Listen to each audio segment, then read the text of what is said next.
hopefully get some other views and stuff. And so grateful for you guys.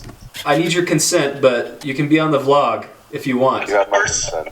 I'm trying to be famous. I can't be famous unless I'm out there. Dude, I have like an average of 20 viewers. You're not going to be famous. All right. So. That's 20 more people. It's expanding my circle. Oh, are you not recording me right now? I am recording it. Oh, it's definitely recording. On Twitter. That is not my account. I'm not on Twitter, okay? Oh That's not the real. 22. Snapchat. My handle also doesn't exist. So if you find me there, that person is fake also. I love you guys. Stay beautiful.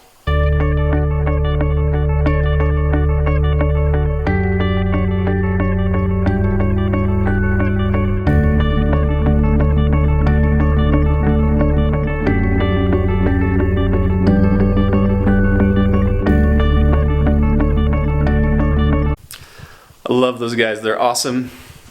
We're meeting to discuss retreat stuff, but it's just good to talk to them and to catch up, see what's going on in their lives. So today we're doing a little bit of filming for the weekend service, doing some songs for kids and youth, and that's what we got going on right now. Look who it is! Are we going to be on your vlog? You are going to be on today's vlog, yes. What are y'all doing here today? Singing about Jesus. That's what I'm talking about. Worshiping the Lord. Worshiping the Lord. This is going to be awesome today. Good stuff.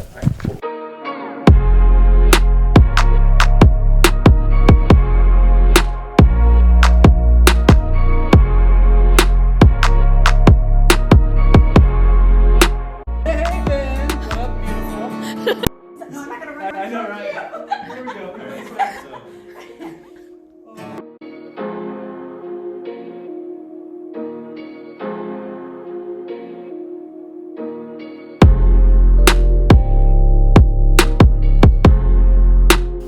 Man, it really is a mess down here. I need to clean up.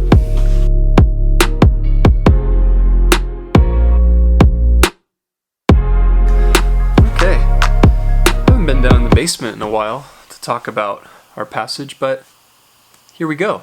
Day 118, and we're looking at a ton of different psalms today. 1, 2, my basement is alive. 15, 22 through 24, 47,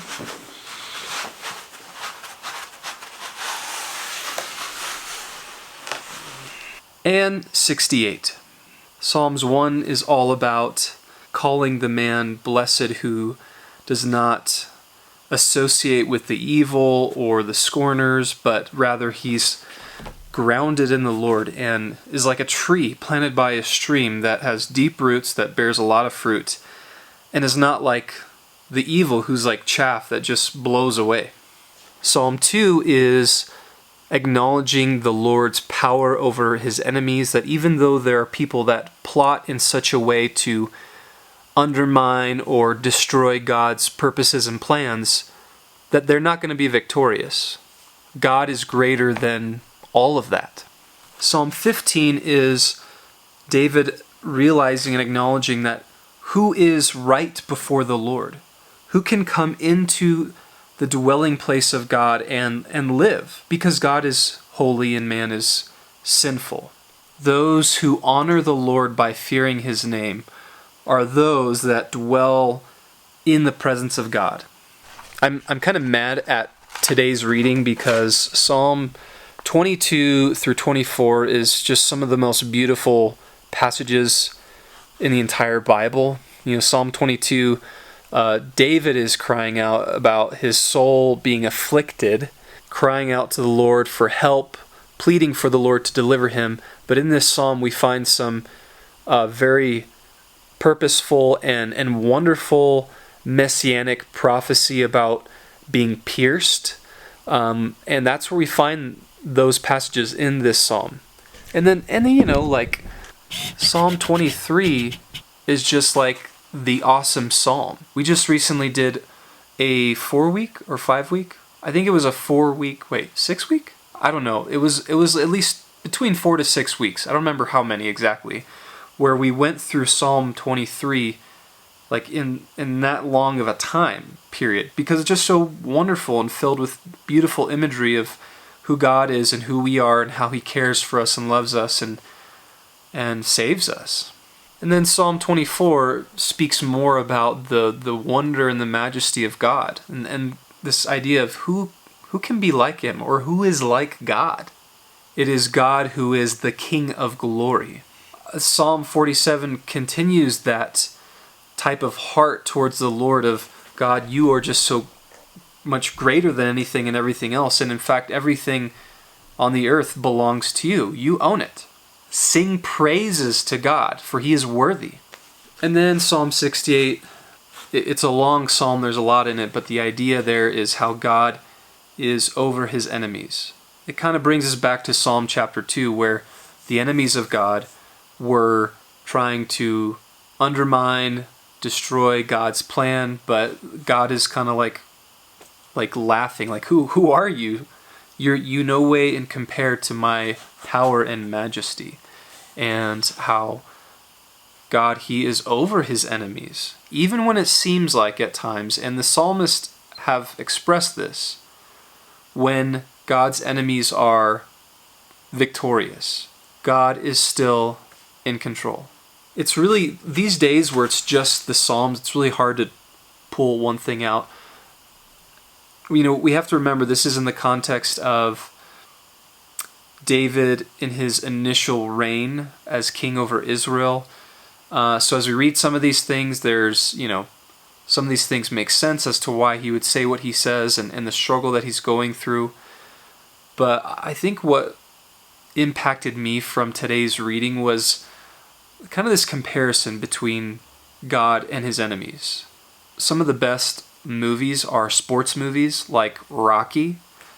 And, you love Rocky, but you also, what makes that movie so great and Rocky such a great athlete is the competition that he has. There's this tight battle between him and Apollo Creed, and and even Rocky is the underdog in the first movie, and we kind of, I think, see incorrectly God in that sense, in terms of his enemies or in terms of Satan. There's that meme of Jesus and Satan arm wrestling. It's like, who's gonna win? I don't know. Spoiler alert, it's Jesus. Jesus has no competition. There's no one that compares to him. And that's important for us to be reminded of today as we read these Psalms, that while from our perspective it seems like things are closely comparable or relatable to God and his character, that there's nothing that compares to him. And that ought to cause us, as the psalmist says here for today, just to worship and to praise his wonderful and holy name.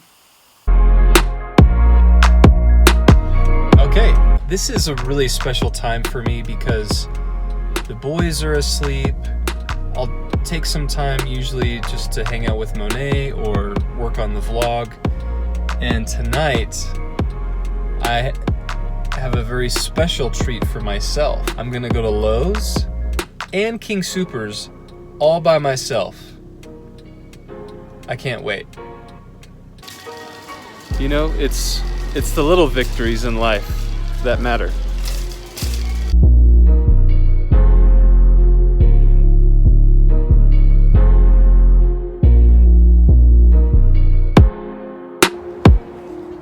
I can't even remember what I'm coming here for. And we'll figure it out as we go inside.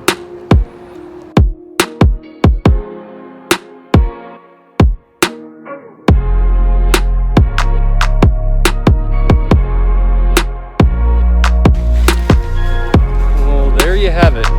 Now I know that for you as a viewer, this might not be a very exciting part of the vlog, but I absolutely love these things.